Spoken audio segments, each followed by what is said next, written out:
మనకి ఏమైనా తీపి తినాలా అనిపించినప్పుడు, మనకి ఇంట్లో ఏమి లేవు, మనకి తీపి తినాలనిపిస్తుంటుంది. అలాంటప్పుడు మన ఇంట్లో ఉన్న ఉప్మా రవ్వ ఉంటుంది కదండి, గోధుమ రవ్వ, ఆ రవ్వతో మనం ఈ కప్పుతో సగం, కొద్దిగా చాలా ఎక్కువ అవుతుందండి, ఇంతవరకు తీసుకొని 2 స్పూన్లు నెయ్యి వేసి ఈ విధంగా వేయించుకోవాలి. డ్రై ఫ్రూట్స్ మన దగ్గర ఏముంటే అవే, ఏమీ లేకపోయినా ఇంట్లో మనకి ఏముంటే అవైలబుల్ అవే వేసి, కిస్మిస్, ఎండు కొబ్బరి, కాజు నట్స్ ఇవన్నీ ముక్కలుగా చేసి కచ్చపచ్చగా దంచి వేయించుకోవాలి. నేతిలో వేయించి తీసి పక్కన పెట్టుకోవాలి. ఇలా అవుతుంది కదండి. అయినప్పుడు ఇందులో పాలు వేసుకోవాలన్నమాట. చూడండి, పాలు వేస్తున్నాను నేను.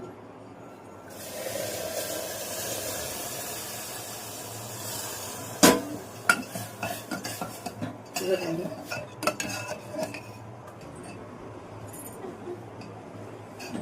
చూసారా, మనం నెమ్మదిగా కలుపుతుండాల, బాగా చిక్కపడిపోతుంది. కావాలంటే కొంచెం వాటర్ కూడా వేసుకోవచ్చు, లేదంటే పుట్టి మిల్క్ తోటి తయారు చేసుకోం. పంచదార కూడా వేసుకుందాం, తగ్గట్టు వేసుకోండి పంచదార. మీకు ఎంత తింటే అంత, మరి ఎక్కువనేం కాదండి. మేమైతే కొంచెం తీపి తక్కువ వాడతాం, మీరు కావాలంటే ఎక్కువ వేసుకోవచ్చండి. అంటే మళ్ళీ మీకు నేను చెప్తున్నాను అనమాట. అంటే వేసుకోండి, డ్రై ఫ్రూట్స్ ఇందులో వేసుకోవాలండి.